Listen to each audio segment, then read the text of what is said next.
Hello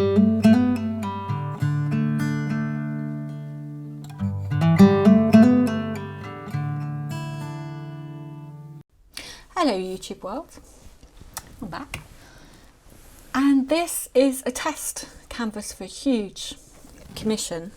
Actually the commission is going to be 4 6-foot canvases side by side, so this is why I'm going big with the test. Bearing in mind that when it comes to actually do the actual commission, I am going to be having to double the quantity. No, not just double, because I'll be doing 4 at the same time. Quadruple the quantity of paint. And it's very specific. The lady gave me a picture of a tree in her garden. So I have been umming and ahhing, wondering what best way to approach this. And you can see that I've been playing around with colours. If you look at the screen, I'm doing a voiceover at the moment. If you look at the screen top right, you can just see a swatch there of blues. Because sometimes it's quite difficult to get a sky right, the saturation. And I wanted to see how far I could push really saturating my colours without them going grey but appearing sky colours, blue. So I'm using a mixture of sky blue light and cerulean blue. Cerulean blue has been desaturated with orange because it's a complementary colour. Excuse me. So at the top it's dark, and that is using the cerulean blue, and as you go down I've mixed the cerulean blue and the sky blue light together, and then as you go down again I've added white to create different tones. Now I am actually after quite a simple sky, and obviously I'm doing a voiceover so I know what it looks like. I am going to have to simplify it from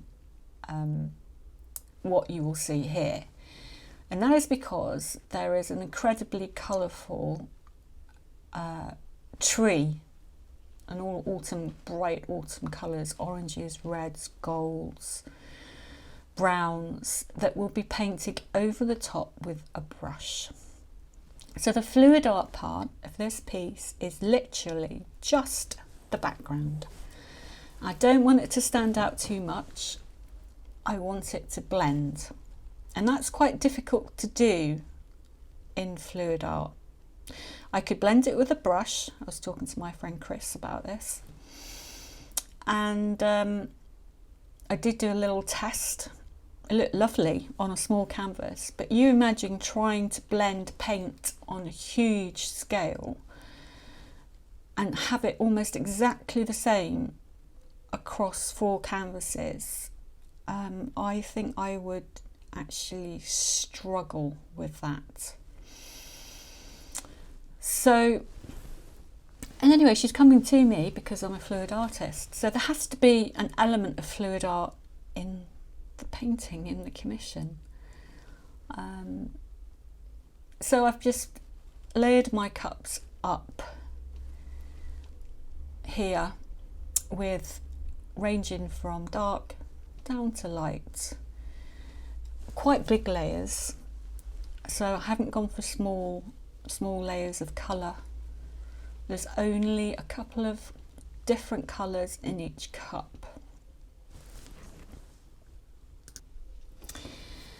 Now when it comes to flipping, I think I do a really good job here. I hardly spill any paint, and the trick is, do it really quickly, don't think about it, just do it. That's what I say to anybody that comes for a workshop. Just don't think about it, just do it. I was quite amazed actually. Give them all time to settle. Now the way that I flip these is, it's a bit of a larger area, is I go quite quick and then I slow down. Because sometimes you can leave quite a lot of paint in the bottom of a cup. So quite quick and then slow down. But this is real time.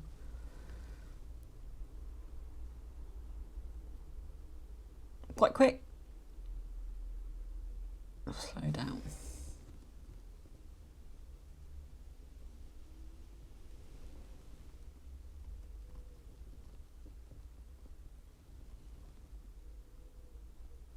And you can see there's just subtle differences in the colours at this point. Slightly bigger shift there than I wanted in the hues.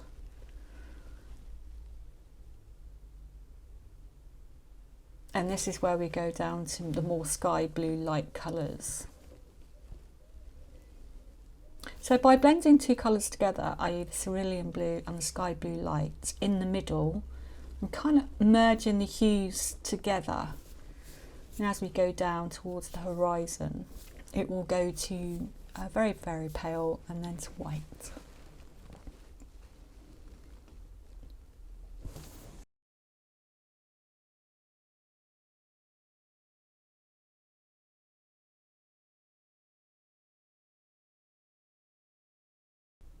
So I'm sorry about my head being in the way. And you know, there's no way I've got a paint catcher that's going to catch the paint for the full length of the canvas, so I kind of give up. And you can see I've just covered the white areas just with a bit of wet paint to cause the paint to flow a little bit quicker.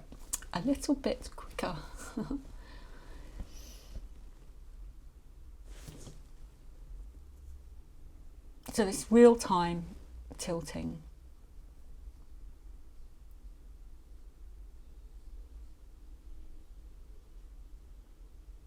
And actually I've really learnt to just really slow down the process of doing this.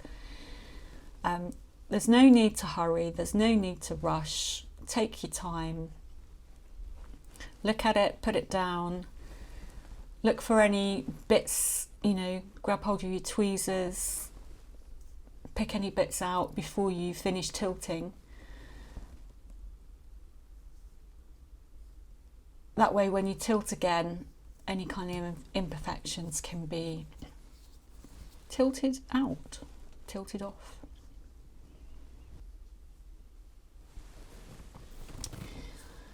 So I always try and really get as much paint off the canvas as I reasonably can. And I certainly check that it's not moving when I finish tilting. And the other thing I realised, even this size canvas is quite heavy with all that paint on it. So doing 4 canvases that are 6 foot tall is just not going to be easy. I'm really going to have my work cut out for me. Okay, so this is a couple of hours later. You can see there I did break up those lines with some clouds. And I just did that by dipping some kitchen roll into thinned down titanium white with a little bit, let me just reach for it, I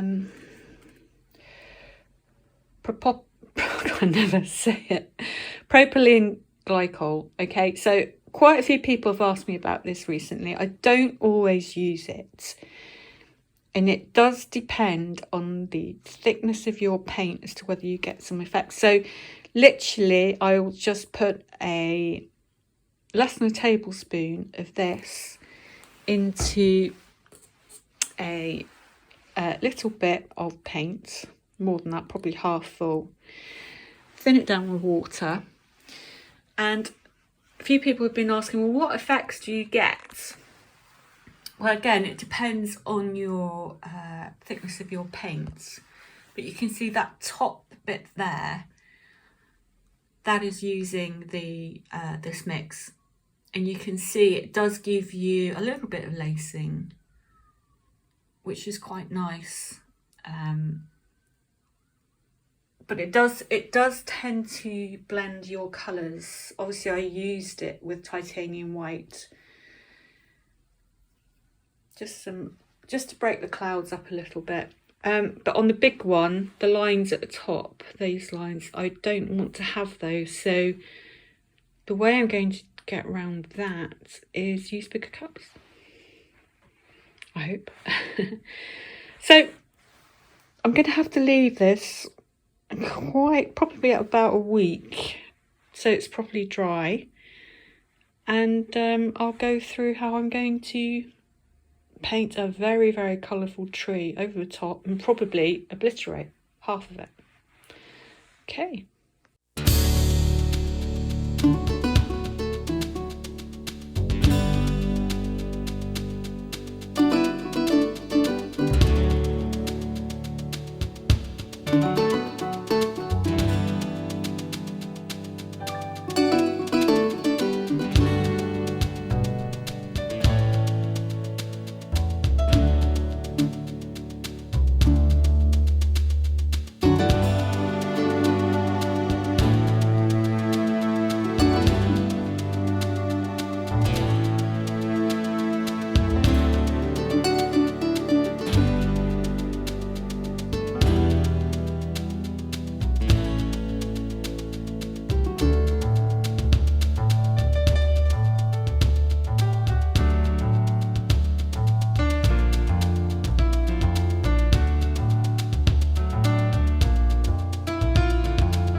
Okay, I'm just interjecting here because I really wasn't happy with the way this painting was going. I was using a palette knife in the end to put paint on, and I just wasn't happy, and I overworked it, I overdid it, I stopped filming, I flung paint at it.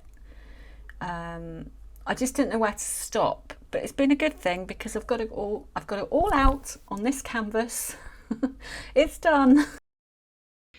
So that painting over there is not quite finished, but I had to put some blue sky in in the end, and I'm going to put some trunk back in as well, just to make it a little bit presentable. But like I said, I literally threw everything at it. There's so much paint on the canvas. It's a lesson learned on these. So these two 6-foot canvases, can't remember what size they are now, I'll look it up.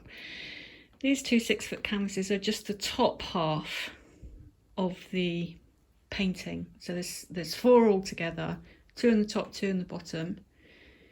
There's the other 2 over the other side of the studio.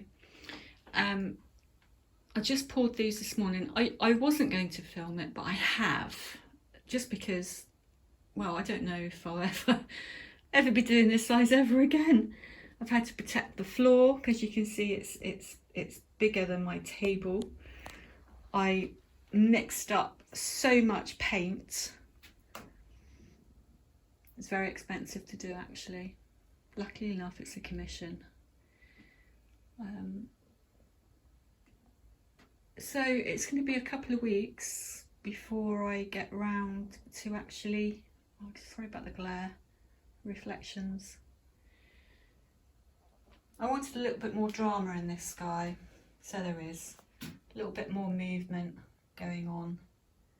I don't want to drop my phone in the sky. I've already picked one fly out. I don't want to pick any more out. Yeah, so I'm pleased so far. The thing is, I procrastinated, is that the right word, over that for so long that I had to just bite the bullet and do it. So I did it. So keep watching and I'll be back with this little baby.